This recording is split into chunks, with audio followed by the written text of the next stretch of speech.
அதான் எம்ஜிஆர் மாதிரின்னு கேட்டால் எம்ஜிஆருக்கும் கூட்டணி தேவைப்படுது. காங்கிரஸோட கூட்டணி வச்சா தான் 77 ஜெயிச்சார். 72 கட்சி தொடங்கினாங்க, 77 தான் வந்து வெற்றி கிடைக்குது அவருக்கு. ஸோ அப்படி இருக்கும்போது விஜயை பொறுத்த வரைக்கும் கேட்டிங்கன்னா அவங்க ஒரு திட்டத்தில் இருந்தது உண்மைதான், ரொம்ப மாஸ்டர் பிளான். அவங்க தேசிய கட்சி மாநில கட்சிலாம் பார்க்க கடைசி நேரத்தை கழட்டி விட்ருவாங்க. அது யாராக இருந்தாலும் அது கடந்த காலத்தில் வந்து உங்களுக்கு தெரியும், பல வரலாறுகள் இருக்குது. கடைசி நேரத்தில் கழட்டி விட்ருவாங்க. அந்த மாதிரி எடப்பாடி தலைமையில் இருக்க அந்த அதிமுக நடக்குமான்ற சந்தேகம், ரொம்ப சந்தேகம். நிறைய கேள்விகள் இருக்குது, மில்லியன் கேள்விகள் சொல்கிறாங்களே, அது கண்டிப்பாக. ஏன்னா எடப்பாடி அவ்வளோ வலிமையான தலைவர் கிடையாது. வந்து பிஜேபியை வந்து உதறி விடுற அளவுக்கு ஒரு பக்கம் மைனஸ் தான், மைனாரிட்டி ஓட்டுகளை வந்து இழக்கிறாங்க தான். ஆனால் இவங்க அதில் வந்து கவனிக்கணும்னு கேட்டால் டிவிக்கே என்ன சொல்கிறான்னு கேட்டால் வந்து பாஜகவோட கூட்டணி இல்லைன்னு சொல்லிட்டாங்க. இப்போ பாஜகவோட இல்லைன்னு சொன்னால் அவங்க என்ன சொல்ல வரணும்னு கேட்டால், நீங்கள் பாஜகவை கழட்டி விட்டுட்டா நாங்கள் ஏடிஎம்கே போவோம்னு சொல்கிறாங்கன்ற கூட நம்ம எடுத்துக்க முடியும். ஏன்னா ஏடிஎம்கே மென்ஷன் பண்ணவே இல்லை, திமுகவோட கூட்டணி இல்லை, பாஜகவோட கூட்டணி இல்லை. அப்போது ஏடிஎம்கே பற்றி எதுவும் சொல்லவே இல்லை. அப்போ என்ன பொருள்? ஏடிஎம்கேவோட கூட்டணிக்கு போகிறோன்னு தான் பொருள். விஜய் வந்து கேட்டால் வந்து சீமான் வந்து கோயம்புத்தூரில் நடத்துனாருங்க, இவர் இங்கே சென்னையில் நடத்தினார். ரொம்ப கிராண்டாக பெரிய அளவில் வந்து கூட்டம். அதுதானே சார் அரசியல். நீங்கள் அரசியலும் இப்படியும் பண்ண மாட்டேன்னு கேட்டால் வந்து எந்த பக்கமும் போகாமல் தான் எப்படி சார்? ஒன்று இடது பக்கம் போ, இல்லை வலது பக்கம் போ, நடுவில் போக சொன்னார்ல. நீங்கள் இப்போ எந்த பக்கமும் போகாமல் இருக்கிறீங்க.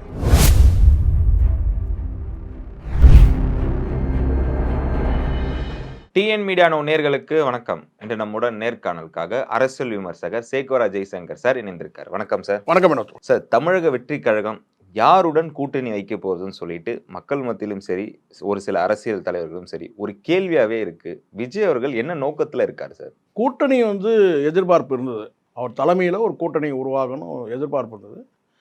அதுக்கான எதிர்பார்ப்பாகவே இருக்க தவிர அதுக்கான எந்த மூமெண்ட்டும் நடக்கவே இல்லை. யாரும் போய் பேசவே இல்லை. அவருடைய எதிர்பார்ப்பு எப்போ வந்து என்ன சொன்ன ஒரு பிரேக் ஆயிடுச்சு அப்படின்னு சொன்னால், அமித்ஷாவோட சென்னை வருகை, அவர் வந்து எடப்பாடியோட போய் பேசுனதுக்கு பிறகு தாவேக்காவோட வந்து கேட்டால் எந்த ஒரு பேச்சுவார்த்தையும் யாருக்கிட்டையுமே வந்து நடக்கலை. ஏன்னா வந்து அதிமுகன்ற கூட்டணியில் வந்து கேட்டால் வலிமையான கூட்டணி மாதிரி, அந்த கூட்டணியில் தான் போய் சேர்றதுக்காக பேச்சுவார்த்தைகள் நடக்குது தவிர, அந்த தரப்பில் தாவேக்கா தரப்பில் வந்து கேட்டால் அவர் தலைமையில் கூட்டணியோ அல்லது வந்து அவர் வந்து அதிமுகவோட போய் சேர்ற மாதிரியோ அந்த மாதிரி எந்த பேச்சுவார்த்தையும் நடக்காமல் அப்படியே வந்து என்ன சார் தேங்கி நிற்கிது. அப்படியே தாவேக்கா வந்து ஒரு அரசியல் தேக்க நிலையில் தான் இருக்குது. அவங்களோட இப்போது இவர் போய் வந்து அதிமுகவோட போய் சேர்றதோ இல்லை மற்ற கட்சிகளோட போய் சேர்ற கூட்டணி இல்லை. இவர் தலைமையில் வந்து சேர்றதா இருக்கக்கூடிய கட்சிகள் கூட யாரும் அந்த மாதிரி பேசவே இல்லை. அது மாதிரி உச்சபட்சமாக பாட்டாளி மக்கள் கட்சியை பற்றி பேசுகிறாங்க. முதல்ல தெரியும், விசிகாவை பற்றி தான் பேசினாங்க. விசிகா வந்து அவங்க நிலைப்பாடை டிக்ளேர் பண்ணிட்டாங்க, அவங்க இருக்கிறாங்க. பாட்டாளி மக்கள் கட்சி வரும் வந்து சேருன்ற அந்த எண்ணம் இருந்தது. பாட்டாளி மக்கள் கட்சியும் என்டிகேவும் சேர்ந்து ஒரு அணி அமைக்க போகிறாங்க, அந்த மாதிரி பேச்சு கூட இல்லை. பாட்டாளி மக்கள் கட்சியில் வந்து அன்புமணி என்ன சொல்கிறார் கேட்டால், நடிகர்ன்ற அந்த மாதிரி பேசுகிறார், நடிகர் அரசியலுக்கு வரதை பற்றி அப்படி பேசுகிறாரு. ஸோ அப்படி இருக்கும்போது தாவேக்கா வந்து யாரோடும் போய் பேசவும் இல்லை, அவங்ககிட்டையும் இது வரைக்கும் யாரும் வந்து பேசுன மாதிரி தகவல் இல்லை. தமிழகத்தில் கூட்டணி வச்சாதான் சார் ஜெயிக்க முடியும். அப்படி இருக்கும்போது விஜய் அவர்கள் தனிமையிலே நின்று ஜெயிச்சிருவாரு. அதான் எம்ஜிஆர் மாதிரின்னு கேட்டால் எம்ஜிஆருக்கும் கூட்டணி தேவைப்படுது. காங்கிரஸோட கூட்டணி வச்சா தான் 77 ஜெயிச்சார். 72 கட்சி தொடங்கினாங்க, 77 தான் வந்து வெற்றி கிடைக்குது அவருக்கு. ஸோ அப்படி இருக்கும்போது விஜயை பொறுத்த வரைக்கும் கேட்டிங்கன்னா அவங்க ஒரு திட்டத்தில் இருந்தது உண்மைதான், ரொம்ப மாஸ்டர் பிளான், ரொம்ப கரெக்டாக. அவங்க ஆரம்பத்தில் பிளான் வந்து ரொம்ப நல்லா தான் இருந்தால், அந்த பிளான் வந்து ஒர்க் அவுட் ஆகலை. அவங்க எதிர்பார்த்ததே எப்போ வந்து சொதப்பல் ஆரம்பிச்சது, கரெக்டாக எக்ஸாக்டாக சொல்லணும்னா, ஏதோ தாவேக்காக்கு எதிராக பேசணுன்ற நோக்கம் கிடையாது, விஜய்க்கு எதிராக பேசணும் கிடையாது. எப்போ அந்த அரசியல் பிழை ஆரம்பிச்சதுன்னு கேட்டால், ஆனந்த விடனில் அந்த நிகழ்ச்சி நடத்துனாங்கல்ல, அம்பேத்கர் புத்தக வெளியீட்டு விழா நடத்துனாங்கல்ல, அங்கேருந்து தான் வந்து தாவேக்காவுக்கு வந்து ஒரு சர்க்கிள் ஏற்பட்டது. அங்கேருந்து தான் அடுத்தடுத்து தோல்வி. அந்த நிகழ்ச்சிக்கு விஜய் வந்து வந்திருக்கிறாரு. விஜய் வந்து புத்தகத்தை பெறுற மாதிரியும், அந்த புத்தகத்தை வெளியிடுறது வந்து இவர் அண்ணன் திரும்ப வந்து வெளியிடுற மாதிரி இருந்தது. அப்படி தான் முதல் பிளான். அப்படி அதுக்கப்புறம் வந்து அவர் வரலன்னு சொன்ன உடனே நீதியரசர் சந்துரு வந்து புத்தகத்தை வெளியிட இவர் பெற்றுக்கொள்கிற மாதிரி தான் இருந்தது. இதுதான் வந்து அண்ணன் திரும்ப வந்து அங்கே வந்து கலந்துக்காமல் போனது தான் முதல் சர்க்கிள் தோல்வி. அதுக்கு பிறகு வந்து அடுத்தடுத்த நிலையில் வந்து கட்சியில் வந்து ஆதவர்ஜுனா விலகி, ஆதவர்ஜுனா இவரோட வந்து இந்த கட்சியில் வந்து சேர்றதும், விமர்சனங்கள் கடுமையாக விமர்சனம். அந்த புத்தகம் வெளியிட்ட மறுநாள் வந்து ஆலூர் ஷானவாஸ் வந்து அந்த புத்தகம் வெளியிட்ட மறுநாள், ஆமாம், ஒரு நெக்ஸ்ட் டே வந்து கூத்தாடின்னு சொல்லி பேசுகிறாரு எங்கே டிபேட்டில். அப்போ அங்கே ஒரு தம்பி கூட தாவேக்காரர் ஒரு தம்பி கூட அங்கே இருக்கிறாரு. அவர் பெருசாக அதுக்கு எதிர்ப்பு தெரிவிக்கவே இல்லை. அப்படி பூசினா மாதிரி அண்ணன் அவர்கள் எப்படிலாம் மூத்த தலைவர், மூத்த சட்டமன்ற உறுப்பினர், அவர் இப்படி பேசக்கூடாது அப்படின்னு. ஒரு தலைவரை வந்து கூத்தாடின்னு சொல்லும்போது அங்கே ரியாக்ஷன் வேறு மாதிரி இருக்கணும், புரியுதுங்களா? உண்மை தானே. அங்கே கேட்டால் கேள்வி கேட்கணும். சார் என்னங்க இப்படிலாம் பேசுகிறீங்க, கூத்தாடின்னு பேசுகிறீங்க, கூத்தாடி யார் கூத்தாடி? நீங்கள் கூட்டணி வச்சுருக்கீங்களே, அவங்க வந்து கூத்தாடி இல்லையா? அங்கே பேசணும்ல. உதயநிதி கூத்தாடி இல்லையா? அண்ணன் திருமாவே ஒரு படத்தில் நடிச்சிருக்காரு, அவர் கூத்தாடி இல்லையா? சினிமா நடிகர்னா கூத்தாடி எப்படி பேசுங்க? அப்படி பதிலுக்கு திருப்பி அங்கே கேட்கல. அங்கே அது வந்து என்னன்னு கேட்டால் அதுக்கு சில கேள்விகள் நம்ம கேட்கும்போது தகவல் என்ன சொல்கிறாங்க தாவேக தரப்பில், இல்லை சார் இன்னும் கூட்டணி கணியறதுக்கான வாய்ப்பு இருக்குது. ஸோ இதெல்லாம் ஒரு பலவீனமாக ஆகுது.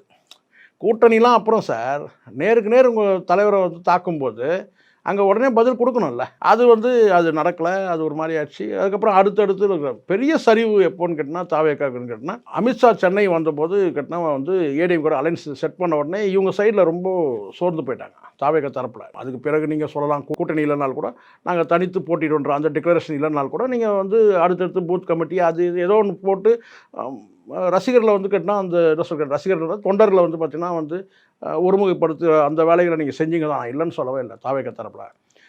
ஆனால் வந்து அரசியலில் வந்து ஒரு கேள்வி இருக்குல்ல, நம்ம யாரோட பயணிக்க போகிறோம், நம்மளோட யார் பயணிக்க போகிறாங்கன்ற ஒரு கேள்வி இருக்குல்ல. ஏன் அந்த கேள்வி அதனால் வருதுன்னா, விஜய் அவர்கள் வந்து முதல்ல அவர் பேசும்போதே வந்து முதல் மாநாட்டில் பேசும்போதே வந்து நம்மளோட சேர்ந்து வரவங்கள நமக்கு வந்து சேர்ந்து அவங்களோட வந்து தூக்கி அவங்கள சுமப்போம் அப்படின்னு ஒரு ராகமாக சொன்னார். உங்களுக்கு தெரியும், கூட்டணிக்கு வந்து நம்மளோட சேர்ந்து இணைஞ்சு வரவங்கள நம்ம வந்து அவங்களோட சேர்ந்து நம்ம பயணிப்போம்னு சொன்னார்.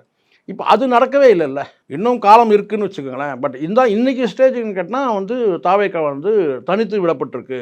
டிக்ளேர் பண்ணலைன்னா கூட யாரும் கூட்டணிக்கு வரலன்றது. ஏன்னா எந்த கட்சி கூட்டணிக்கு வரணும் நீங்கள் நம்ம எதிர்பார்க்குற கட்சிகள் எல்லாமே ஒரு நிலைப்பாட்டை தெரிவிச்சுட்டே வராங்க அடுத்தடுத்து.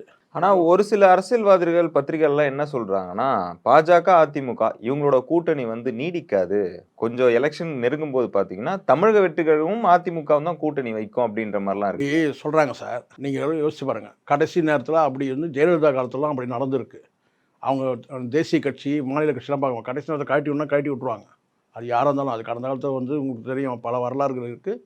கடைசி நேரத்தில் கழட்டி விட்ருவாங்க. அந்த மாதிரி எடப்பாடி தலைமையில் இருக்க அந்த அதிமுக நடக்குமான்ற சந்தேகம், ரொம்ப ரொம்ப சந்தேகம். நிறைய கேள்விகள் இருக்குது, மில்லியன் கேள்விகள் சொல்கிறாங்களே, அது கண்டிப்பாக. ஏன்னா எடப்பாடி அவ்வளோ வலிமையான தலைவர் கிடையாது. வந்து பிஜேபியை வந்து உதறி விடுற அளவுக்கு அவங்க வச்ச டிமாண்ட் என்ன, அண்ணாமலை தலைமையில் இருக்கிற வந்து பாஜகவோட அவங்க கூட்டணி சேர்றதுல அவங்களுக்கு சுணக்கம் இருக்குன்னு சொன்னாங்க. அண்ணாமலையை மாற்றிட்டாங்க. இதுவே பெரிய தியாகம் இல்லை. அண்ணாமலை தானே பிஜேபியோட இப்போதைக்கு ஒரு அடையாளமாக இருக்கிறாரு. அவரையே மாற்றிட்டு ஒரு கூட்டணி வைக்கிறாங்கன்னா அப்போ வந்து எடப்பாடிக்கிட்ட இறங்கி போயிட்டாங்க. இன்னொன்று கேட்டால் எடப்பாடி பழனிசாமி தான் அதிமுக தான் வந்து தலைமைன்னு சொல்லிட்டாங்க. எடப்பாடி தான் பழனிசாமி தான் வந்து இந்த கூட்டணிக்கு தலைமைன்னு சொல்லிட்டாங்க. இப்போ என்டிஏக்கு தலைவர் யாருனாலே இப்போ வந்து எடப்பாடி பழனிசாமி தான். ஸோ இது பெரிய விஷயம் இல்லை. ஒரு பக்கம் அண்ணாமலை மாற்றுறாங்க, இன்னொரு பக்கம் வந்து கூட்டணிக்கு தலைமைக்கே அவங்ககிட்ட கொடுத்துட்றாங்கல்ல. அப்படி இருக்கும்போது யார் சீட்டு எண்ணிக்கை அதிகமாக பெறக்கூடிய வந்து இருக்கிறாங்களோ அவங்க தான் வந்து கூட்டணிக்கு தலைமை. அந்த வகையில் வந்து கேட்டால் அண்ணாமலை வேறு கணக்கெலாம் போட்டிருந்தார். சமமான சீட்டு கேட்டு வாங்கணுன்ற அந்த இதில் வந்து கேட்டால் வந்து அந்த அணியில் என்டிஏ தலைமையில் வந்து கூட்டணிக்கு போகிற மாதிரி அப்படிலாம் ஒரு கணக்கெலாம் வச்சுருந்தார். அதெல்லாம் எடுபடலை வச்சுங்களேன். இப்போதைக்கு எனக்கு என்ன ஒருவர் நீங்கள் கேட்குற மாதிரி கடைசி நேரத்தில் காட்டி விட்டு ஒரு வந்து டிவிக்கோட கூட்டணி வைப்பாங்களா, அது ரொம்ப ரொம்ப ரொம்ப நடக்குமான்றது சந்தேகம் தான். 99% அது நடக்க வாய்ப்பு இல்லை. ஜெயலலிதா இருந்தாங்கன்னா நடக்கும். கடைசி நேரத்தில் கூட்டணி பேச்சு இப்போ சீட்டு எண்ணிக்கை தானே, அதில் ஏதாவது பேரங்கள் வந்து ஏதாவது ஏற்ற இறக்கம் ஏதாவது கேட்டால் அப்போ வேணால் காட்டி விடுறதுக்கான வாய்ப்பு இருக்குது. ஆனால் பிஜேபி வந்து எனக்கு தெரிஞ்சு காட்டி விட மாட்டாங்க கண்டிப்பாக. ஏன்னா அது பலமாக நினைக்கிறாங்க அவங்க. ஒரு பக்கம் மைனஸ் தான், மைனாரிட்டி ஓட்டுகளை வந்து இழக்கிறாங்க தான். ஆனால் இவங்க அதில் வந்து கவனிக்கணும்னு கேட்டால் டிவிக்கே என்ன சொல்கிறான்னு கேட்டால் வந்து பாஜகவோட கூட்டணி இல்லைன்னு சொல்லிட்டாங்க. இப்போ பாஜகவோட கூட்டணி இல்லைன்னு சொன்னால் அவங்க என்ன சொல்ல வரணும்னு கேட்டால் நீங்கள் பாஜகவை கழட்டி விட்டுட்டா நாங்கள் ஏடிஎம்கே போவோம்னு சொல்கிறாங்கன்ற கூட நம்ம எடுத்துக்க முடியும். ஏன்னா ஏடிஎம்கே மென்ஷன் பண்ணவே இல்லை. திமுகவோட கூட்டணி இல்லை, பாஜகவோட கூட்டணி இல்லை. அப்போது ஏடிஎம்கே பற்றி எதுவும் சொல்லவே இல்லை. அப்போ என்ன பொருள்? ஏடிஎம்கேவோட கூட்டணிக்கு போகிறோன்னு தான் பொருள். நீங்கள் சொல்கிற மாதிரி நடந்தால் அது அதிசயம்தான். ஒருவேளை பிஜேபி கடைசி நேரத்தில் கழட்டி விட்டுட்டு டிவிக்கோட போகிறதுக்கு வாய்ப்பு இருக்கலாம். ஆனால் அதை கூட நான் நினைக்கிறேன்னு கேட்டால் எடப்பாடி வந்து இதை கூட வந்து சாதகமாக பயன்படுத்திக்கலாம். நீங்கள் இல்லைன்னா நாங்கள் டிவிக்கை உள்ளே இழுத்துருவோம் அப்படின்னு சொல்லி கூட ஒரு பிஜேபியை சரி கட்டுறதுக்கு, அதாவது பிஜேபியை சீட்டு எண்ணிக்கை பேரத்தில் வந்து குறைக்கிறதுக்கு வேணால் டிவிகேவையோ பயன்படுத்திக்கலாம். ஆனால் டிவிகேவை பொறுத்த வரைக்கும் இப்போதைக்கு இவங்கன்னா வந்து தனித்து போட்டியிடறதுக்கான வாய்ப்பு தான் இருக்குது. ஏன்னா சீமான் டிக்ளேர் பண்ணிட்டாரு, பாட்டாளி மக்கள் கட்சி டிக்ளேர் பண்ணிட்டாங்க. இன்னும் சொல்லப்போனால் ஒரு படி மேலே சொல்கிறாரு தம்பி விஜய் பிரபாகர், எனக்கு ஜூனியரு யார் விஜய் வந்து எனக்கு ஜூனியர்னு சொல்கிறாரு. அப்போ இவங்கெல்லாம் எப்படி வந்து கூட்டணியில் இணைய முடியும்? அரசியல்லையே எனக்கு அவர் வந்து ஜூனியர்னு சொல்லக்கூடியவர், அவர் தலைமையில் எப்படி இவர் வந்து முதலமைச்சராக ஏற்றுக்கிட்டு கூட்டணி போவாங்க? அப்போது டிஎம்டிகே இல்லை, என்டிகே இல்லை, பாட்டாளி மக்கள் கட்சி இல்லை. ஸோ இல்லைன்ற கட்சிகள் வந்து விசிகாவும் ஆல்ரெடி இல்லைன்னு ஆயிடுச்சு. ஸோ அப்போது விஜய் வந்து இப்போதைக்கு தனித்து விடப்பட்டிருக்கார் அரசியலில். Okay sir. ஒரு பக்கம் வந்து பார்த்தீங்கன்னா கூட்டணியை வந்து எதிர்பார்த்துட்டு இருக்கு சில கட்சிகள். இன்னொரு பக்கம் வந்து நாம் தமிழர் அவர் வந்து பார்த்தீங்கன்னா நான் எப்பயும் போலவே தனித்து தான் போட்டியிட போறேன்னு சொல்றாரு. இது எப்படி பார்க்குறீங்க? இல்லை, அது பெரிய ஆச்சரியம் அதிர்ச்சிலாம் கிடையாது சார். என்டிகே அவங்களோட நிலைப்பாடில் அதுதான் எனக்கு ரொம்ப ஒரு விஷயம் சீமான்ட்ட பிடிச்சது. என்னன்னா ரைட் ஆர் ராங் டிக்ளேர் பண்ணிட்டார்ல, சொல்லிட்டாரு. ஆமாம், அதுதான் அந்த தெளிந்த அரசியல் பார்வைன்றது கேட்டால் வந்து எதுக்கு இழுத்துக்கிட்டே போனோம்? ஒரு சந்தேகத்தோட இவர் கூட்டணி வைப்பாரான்னு அந்த ஒரு கேள்வி இருந்துக்கிட்டே இருக்கும்ல. எதுக்கு டிக்ளேர் பண்ணிட்டாரு, நான் தனித்து தான் போட்டி, 234 தொகுதிகள் வந்து வேட்பாளர் கூட நாளைக்கு கூட அறிவிக்கிறதுக்கு வாய்ப்பு இருக்குது சொல்கிறேன். அப்படி இதுதான் ஒரு தெரிந்த பார்வை. இன்னும் அந்த பார்வை இங்கே வரல. தமிழ் தேசியத்திலேயே நான் சொன்னேன்னா இது ஒரு நல்ல ஒரு வாய்ப்பு. மே 18ன்றது வந்து கேட்டால் நீங்கள் சொன்னீங்க ஏற்கனவே தமிழ் தேசியம் திராவிடமும் 2 கண்கள் நீங்கள் சொன்னீங்கல்ல. இந்த தமிழ் தேசியம்ன்ற அந்த மே 18 அந்த நிகழ்ச்சியே வந்து பார்த்திங்கன்னா இன்னும் கொஞ்சம் சிறப்பாக பண்ணியிருக்கலாமே. இப்போ சீமான் வந்து ஒரு பொதுக்கூட்டம் நடத்துகிறார் சார் கோயம்புத்தூரில், நீங்கள் ஒரு பொதுக்கூட்டம் நடத்தியிருக்கலாமே, விஜய் வந்திருக்கலாமே. நீங்கள் அரசியல் ஆக்கிக்கிறோமா இல்லையான்றதெல்லாம் வேறு விஷயம். மே 18 வந்து நாங்கள் அரசியல் ஆக்க விரும்பணும், அதெல்லாம் வசனம் நல்லாயிருக்கும். இங்கே பொது நீரோட்டத்தில் நீங்கள் எல்லாமே பண்ணி ஆகணும். நீங்கள் அரசியலுக்கு வந்துட்ட பிறகு நீங்கள் எல்லா வந்து வித்தைகளும் நீங்கள் கற்று தேர்ந்தவராக இருக்கணும்ல சார். அதானே ஒன்று சரி. சினிமாவில் நடிக்க வந்துட்டோம், டான்ஸ் தெரியணும், பாட்டு பாட தெரியணும், உங்களுக்கு வந்து எல்லாமே சகல கலா வல்லவனாக இருக்கிறார்ல விஜய் சினிமாவில். அப்போ அரசியல் வந்தாங்க எல்லாமே எடுத்து தானே ஆகணும். நீங்கள் தமிழ் தேசிய இந்த இடத்துல நீங்கள் வந்து இந்த மே 18 வந்து ஒரு பெரிய கிராண்டாக ஒரு பெரிய நிகழ்ச்சி நடத்துனீங்கன்னா அது உலகம் முழுவதும் பேசப்படும்ல. நீங்கள் சொல்கிறீங்கல்ல ஒரு கண்ணுன்னு சொல்லிட்டீங்க, தமிழ் தேசியம் ஒரு கண்ணு, திராவிடம் ஒரு கண்ணுனா ஒரு கண்ணில் நீங்கள் வந்து இப்போ செயல்பட்டுருணும்ல. சும்மா ஒரு சம்பிரதாய நடவடிக்கை மாதிரி ஒன்று பண்ணிட்டு போகிறீங்க. அதுலேயும் கூட பார்த்தீங்கன்னா யார் நிர்மல் தான் பேசுகிறாரு, பொதுச் செயலர் அப்படியே கடந்து போகிற கன்னத்தில் ஒரு தட்டிட்டு அவர் கிளம்பி போகிறாரு ரிப்போர்ட்டர், அவ்வளோதான். ஒன்றும் பெருசாக இல்லைல்ல. ஒரு பெரிய நிகழ்ச்சியாக நடத்தியிருக்கலாமே.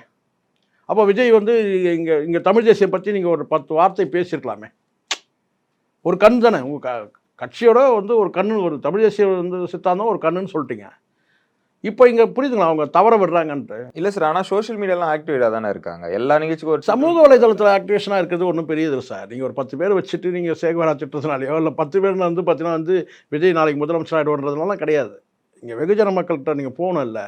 நீங்கள் இப்போ நான் சொல்கிறேனே இதே சோஷியல் மீடியாவே நீங்கள் வந்து இந்த நிகழ்ச்சி நடத்திருந்தீங்கன்னு வச்சுக்கோங்க. இந்த முள்ளிவாய்க்கால் படுகொலை தினத்தை அந்த இன எழுச்சி நாள் ஒன்று அறிவித்து நீங்கள் வந்து ஒரு பெரிய ஒரு நடத்திருந்தீங்கன்னா, சீமான் இப்போ நடத்தினார்ல அது பேசும் பொருளாக இருக்காது. நீங்கள் பேசுறது பெருசாக இருக்கும். கரெக்டாக விஜய் வந்து கேட்டால் வந்து சீமான் வந்து கோயம்புத்தூரில் நடத்துகிறாருங்க, இவர் இங்கே சென்னையில் நடத்தினார், ரொம்ப கிராண்டாக பெரிய அளவில் வந்து கூட்டம். அதுதானே சார் அரசியல். நீங்கள் அரசியலும் இப்படியும் பண்ண மாட்டேன்னு கேட்டால் வந்து எந்த பக்கமும் போகாமல் தான் எப்படி சார்? ஒன்று இடது பக்கம் போ இல்லை வலது பக்கம் போ, நடுவில் போக சொன்னார்ல. நீங்கள் இப்போ எந்த பக்கமும் போகாமல் இருக்கிறீங்க. எனக்கு வந்து மாற்று கருத்து சொல்லணும், துவேஷம் பண்ணணும்லாம் கிடையாது. விஜய் அரசியலுக்கு வந்துட்டார்னா முழுமையாக வந்து செயல்படணுன்ற முழுமையான அரசியல் பணிகளை செய்யணும். இப்போ களப்பணியில் நீங்கள் பாருங்கள், ஒரு முறை பண்ணிட்டு அப்படியே கொஞ்சம் ரெஸ்ட் எடுத்துக்கிற மாதிரி ஆகிடுது. தொடர்ச்சியாக இல்லைன்னு சொல்ல வரேன் நான். இது மே 18 முக்கியமான சார். நீங்கள் உலகம் முழுவதும் உங்களை கவனிக்கிற ஒரு நாள் சார். அதை நீங்கள் ரொம்ப ரொம்ப எளிமையாக தெரியுதுல்ல. இதை விட எளிமையாக வேறு யாரும் பண்ண முடியாதுங்க. வேல்முருகன் வந்து பார்த்தீங்கன்னா அந்த நிகழ்ச்சி பண்ணிட்டு அவர் பேசுறதை நம்ம பார்த்தோம். இப்போ விஜய் எங்கன்னு ஒரு கேள்வி இருக்குல்ல சார். ஏன் விஜய் வந்து மே 18 நிகழ்ச்சி வந்து நடத்தலை, அவர் ஏன் வரல? கட்சி நடத்துது, அவர் ஏன் வரலன்னு இருக்குல்ல. எளிமையான நிகழ்ச்சி கூட விஜய் வந்து அவர் பண்ணியிருந்தாருன்னா அது ஒரு மரியாதை தானே, அந்த மக்களுக்கு கொடுக்குற மரியாதை தானே. அப்போது இன்னும் அரசியல் வந்து முழு நேரம் அரசியலுக்கு வரலன்ற மாதிரி ஒரு கேள்வி இருந்துக்கிட்டே இருக்குது. எங்களோடு இணைந்து பல்வேறு எக்ஸ்க்ளூசிவான தகவலை பயந்ததற்கு மிக்க நன்றி சார். நன்றி சார்.